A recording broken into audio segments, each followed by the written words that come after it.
Every year, thousands of skiers leave the safety of marked trails just for a few minutes. Most of them make it back, but some don't, and it doesn't take days to die out there.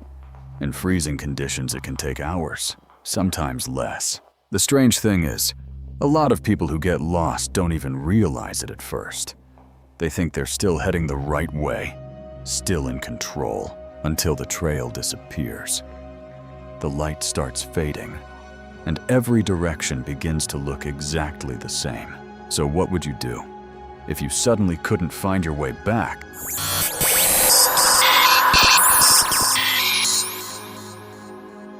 I thought I could find my way back. My name is Daniel. I'm 24, and this happened during a ski trip in Colorado about 2 years ago. It was my first time skiing anywhere outside of the beginner slopes, but I wouldn't say I was completely inexperienced.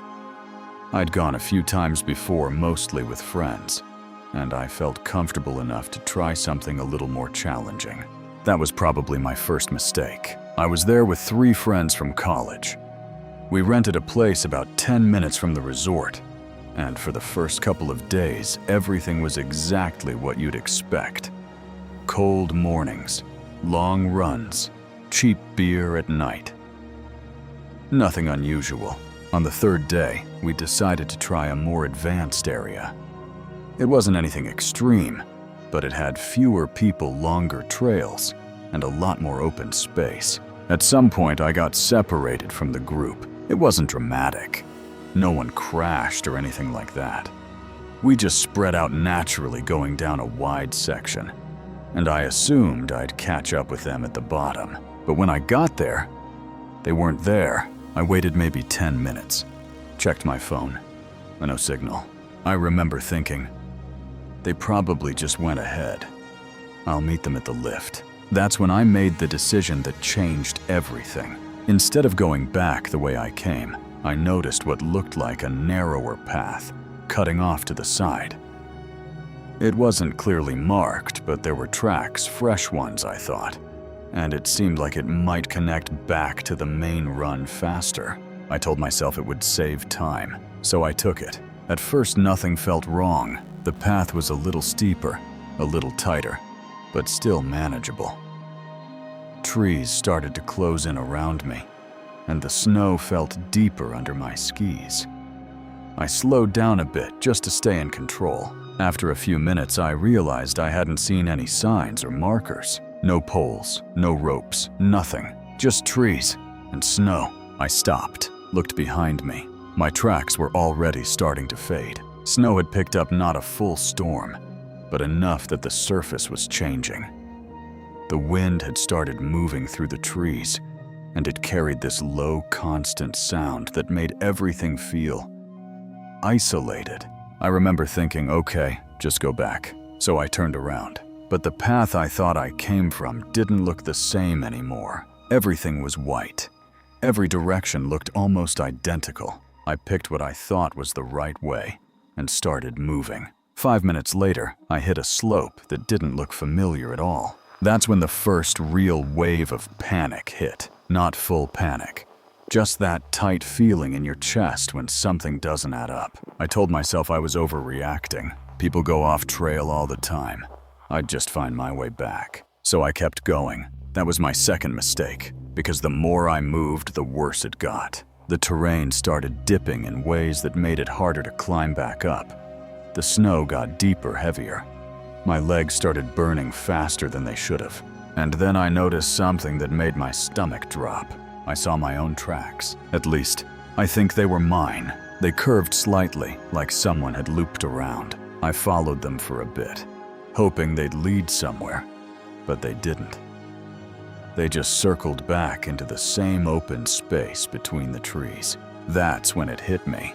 I hadn't been moving forward. I'd been going in circles. I stopped again, breathing hard, trying to think. The cold was starting to seep in. Not the sharp kind, but the slow creeping kind that makes your fingers stiff and your thoughts slower. I checked my phone again. Still nothing. No signal. No GPS. Just a blank screen. and a reflection of my own face, looking more worried than I wanted to admit. I don't know how long I stayed there, but eventually I made a decision. Stop moving. I'd heard somewhere that if you're lost, the worst thing you can do is keep wandering.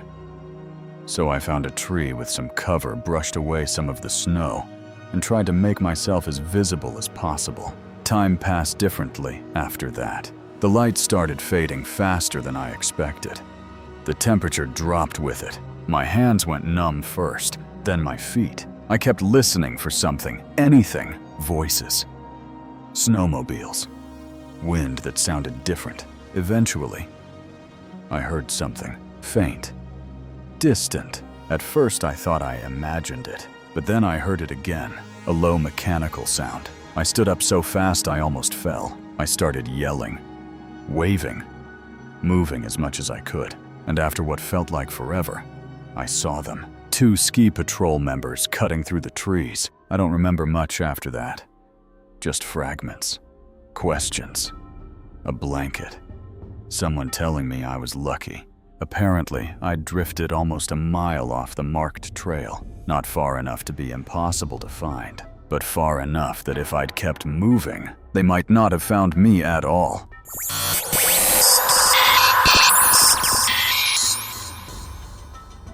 The tracks I followed weren't fresh. My name is Lauren. I am 31, and I work as a physical therapist in Utah. I've been skiing since I was a teenager, so I'm not the kind of person who usually panics easily on the mountain. I know how to read terrain, I stay within my limits, and I always tell someone where I'm going. At least, I thought I did everything right. This happened late in the season, sometime in early March. The snow conditions weren't perfect, but they were still good enough that the resort was open and fairly busy. I went alone that day, not because I had to, just because I enjoyed it. Skiing alone felt quieter, more controlled. No waiting, no pressure to keep up, just you and the mountain, you and the tour. For the first couple of hours, everything was normal. I stayed on marked trails, took breaks when I needed to check my phone occasionally. It was one of those days where nothing feels rushed. Around early afternoon, I decided to try a trail I hadn't done before. It wasn't off limits or anything. It was marked, just less popular. Fewer people, narrower path, more trees. I remember noticing that almost immediately. It got quiet, not completely silent, but the kind of quiet where you realize you're not hearing other skiers anymore.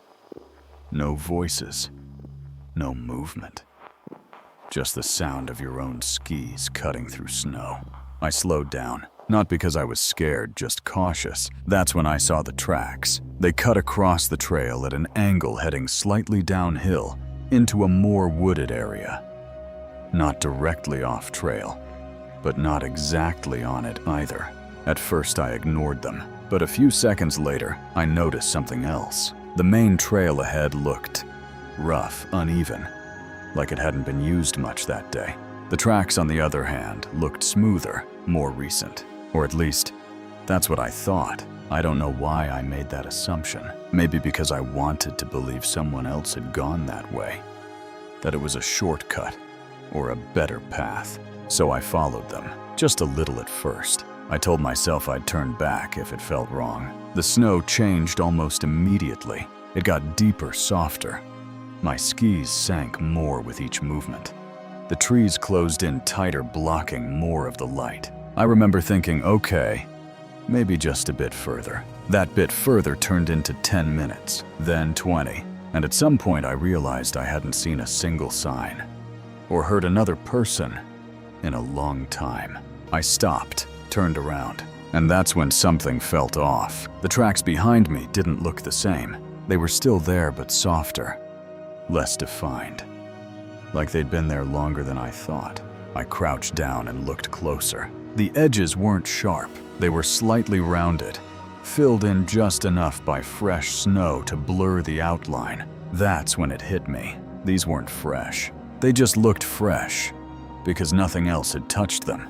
I stood up slowly, scanning the area. And for the first time, I asked myself something I hadn't considered before. Where did these tracks actually lead? I kept following them, but now I wasn't thinking about shortcuts anymore. I was trying to understand what had happened. The terrain started to slope downward more aggressively. Not steep enough to be dangerous immediately, but enough that going back up would be difficult. The tracks became harder to see. In some places, they disappeared completely under untouched snow, then reappeared a few feet ahead, like whoever made them had been struggling or falling. I felt this pressure building in my chest. Not panic yet, but something close. Then I saw it, a black object in the snow, half buried. I moved closer, pushing snow aside with my glove. It was a ski glove, not mine, and not new. The fabric was stiff, slightly frozen, with a thin layer of ice forming along the seams. I didn't pick it up. I didn't need to. Something about it felt wrong. Not just lost, but abandoned. I looked around again, and suddenly everything felt different. The silence wasn't peaceful anymore. It felt heavy, like I wasn't supposed to be there. That's when I noticed something else. The tracks ahead stopped. Not faded. Stopped. They led into a small dip between the trees, almost like a shallow basin. I moved slowly toward it. Every step felt heavier than the last, and then I saw why. The ground dropped off more sharply than it looked from above. Not a cliff, but steep enough that if someone lost control, they wouldn't stop easily. At the bottom, the snow was uneven, disturbed, compressed in certain spots. I didn't go all the way down. I didn't need to, because at that moment, I understood. Those tracks didn't lead somewhere. They ended somewhere, and whoever made them never walked back out. I don't remember deciding to turn around. I just did. Fast. Carefully at first, then faster. My breathing got heavier, sharper. My movements less controlled. I wasn't following the tracks anymore. I was trying to get away from them. It took longer than I expected to find my way back. Much longer. Long enough that the light started changing. Long enough that I had to stop twice just to calm myself down and think. When I finally saw a marked trail again, I almost cried. Not because I was injured, not because I was exhausted, but because I couldn't stop thinking about one thing. If I had followed those tracks just a little further, would anyone have followed mine?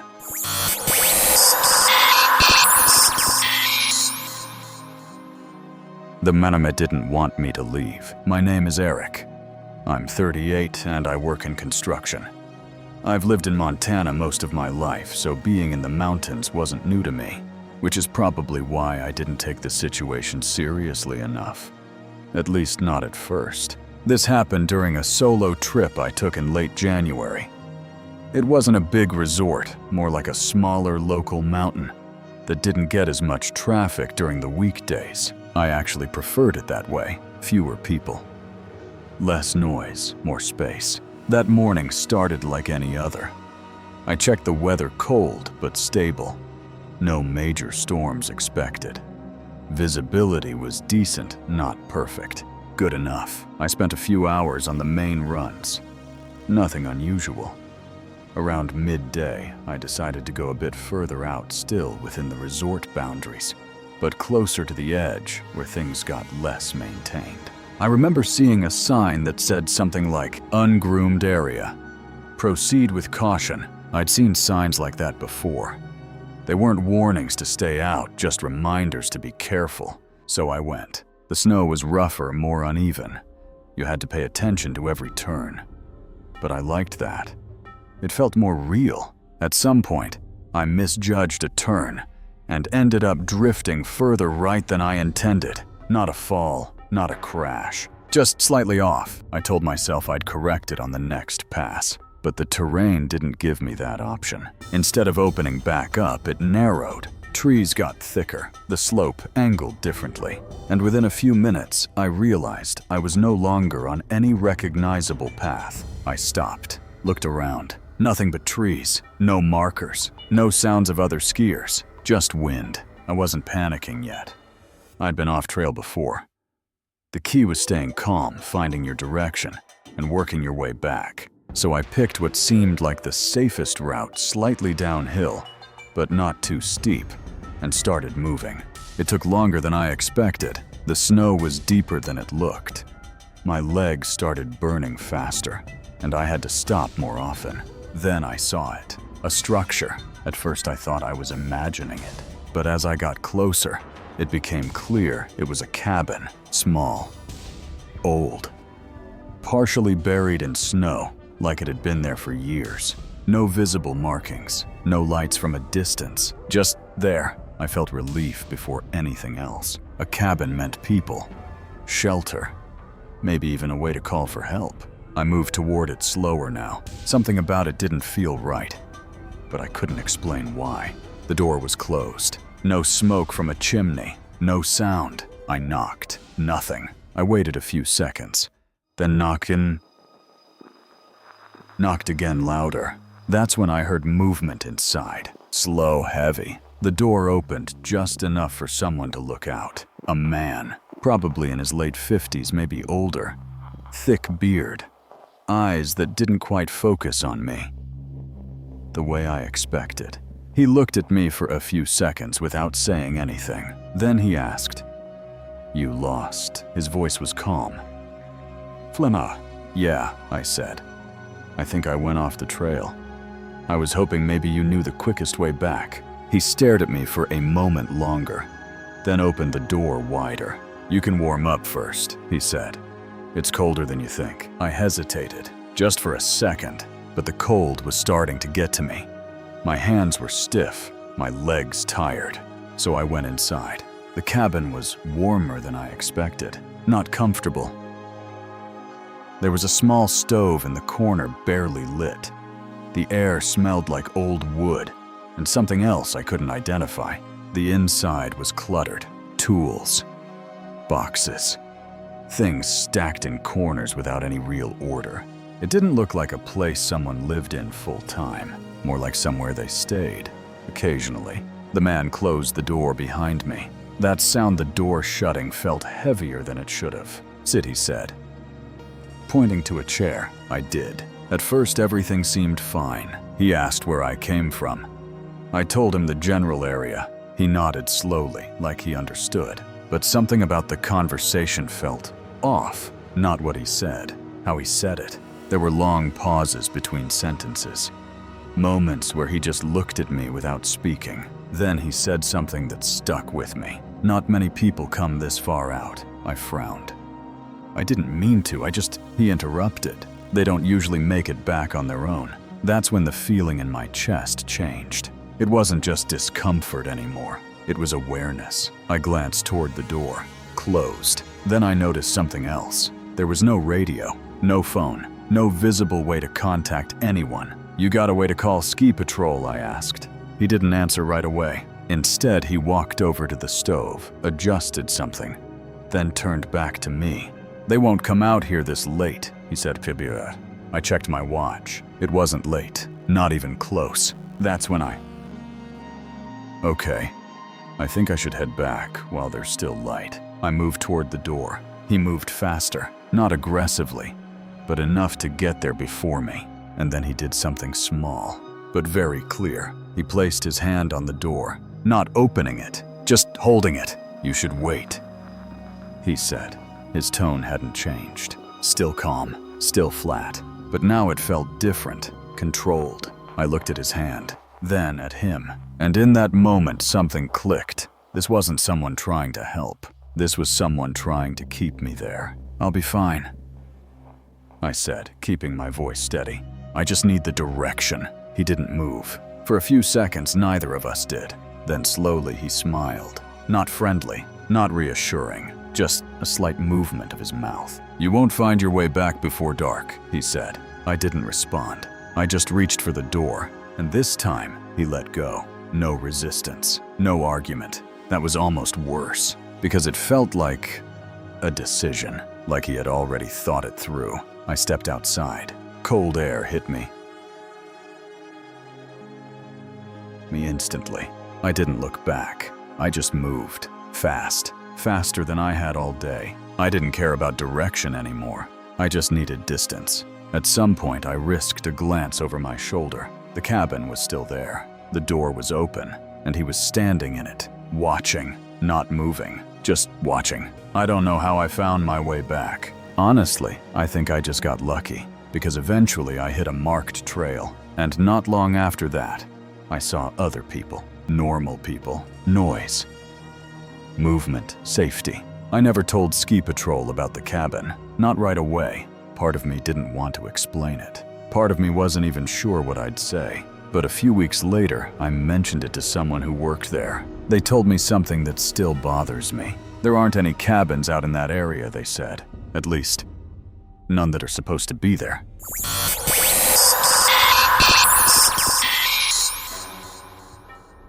I didn't realize I was walking toward a cliff. My name is Hannah. I'm 27, and this happened during a trip to Lake Tahoe with two of my coworkers. It was supposed to be a short weekend getaway, nothing extreme. None of us were experts, but we weren't beginners either. Just comfortable enough to think we knew what we were doing. The first day went perfectly. Clear skies, good visibility, well-marked trails.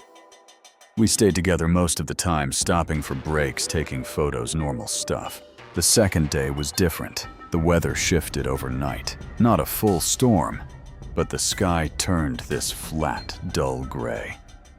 The kind where you can't really tell where the clouds end and the ground begins. One of my coworkers didn't feel well and decided to stay back. So it was just me and Jason. We started on a mid-level run. Nothing too difficult.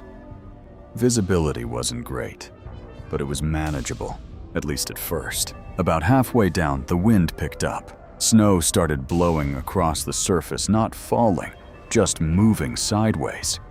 It made the ground look alive almost. Jason was slightly ahead of me. I remember watching his silhouette more than anything else, just to keep track of him. Then for a second, he disappeared. Not completely, just blended into the white. I stopped, waited. A few seconds later, I saw movement again further down. I told myself it was fine. Just bad visibility, so I kept going. But something had changed. The trail didn't feel as clear anymore. The edges weren't obvious.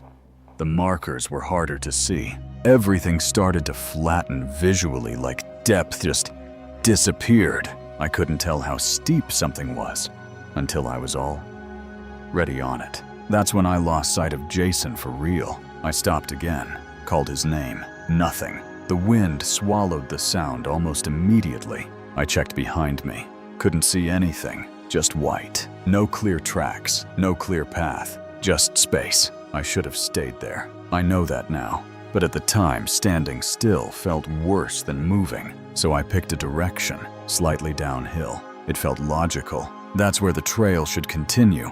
Right, I moved slowly at first, testing each step. The ground felt stable, solid, so I kept going. Minutes passed, or maybe longer. I honestly couldn't tell. Time didn't feel normal anymore. The cold started creeping in gradually. Not painful, just numbing. My fingers felt stiff inside my gloves. My breathing got heavier. And then something strange happened. I started to feel calmer, not safer, just less concerned. Like the urgency was fading. I remember thinking, maybe I'm overreacting. Maybe I'm still on the trail. That thought kept repeating in my head, over and over, even though something didn't feel right. At some point, I noticed the ground ahead looked smoother, almost too smooth, like untouched snow. I slowed down, took another step. The surface shifted slightly under my weight. Not collapsing, just softer. I leaned forward a bit, trying to see further. And that's when I realized something that snapped me back instantly. There was no detail ahead, no trees, no texture, just white, fading into gray. I took a step back, carefully. Then I dropped one of my ski poles forward. It didn't land, not immediately. There was a delay, a second that stretched longer than it should have. Then, nothing, no sound, no impact, just gone. My stomach dropped so hard it almost made me dizzy. I wasn't walking downhill. I was walking toward the edge. A drop, a cliff, hidden completely by the snow and visibility. And I had been seconds away from stepping off it. That's when the fear came back, all at once. Sharp, violent, real. My hand started shaking so badly I had to kneel down just to steady myself. I backed away slowly, step by step, not trusting anything under my feet anymore. I didn't turn around right away. I couldn't, because I didn't know which direction was safe. Everything looked the same, and for a moment, I genuinely didn't know if I could get out. That was the worst part. Not the cliff, not the cold, but the realization that I had no sense of direction at all. I forced myself to sit down, just for a minute, to think. But the longer I stayed still, the harder it became to move again. My body felt heavier, slower. That calm feeling started creeping back. And this time, it felt dangerous, like I could just stay there, rest, close my eyes. I don't know how long I sat like that,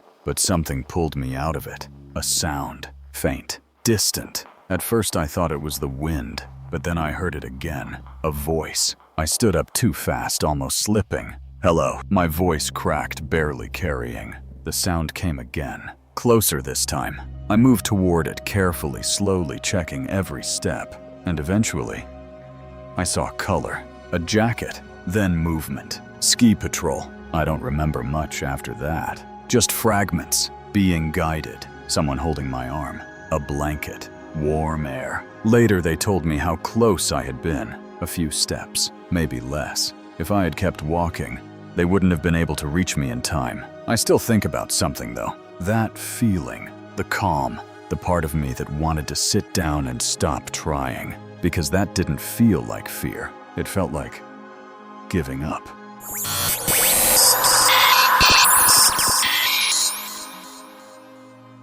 And the scariest part is, it almost worked. 4 different people, 4 different decisions, and in every case, the danger didn't start when they got lost. It started the moment they thought they were still in control. Because getting lost doesn't always feel like a crisis. Sometimes it feels like a small detour, a quick shortcut, a decision you can fix later, until you can't. And by the time you realize something is wrong, you're already too far from where you started. These stories aren't about extreme conditions or impossible. They're about ordinary people making normal choices in the wrong place at the wrong time. So the next time you're somewhere unfamiliar, somewhere quiet, isolated, easy to underestimate, ask yourself one simple question. Would you know how to get back? If you made it this far, thank you for watching. And if you have your own story, something strange, unsettling, or just hard to explain, you can send it to us using the email in the description. Don't forget to subscribe, turn on notifications, and stay safe out there, because sometimes the scariest situations are the ones that feel completely normal at the start.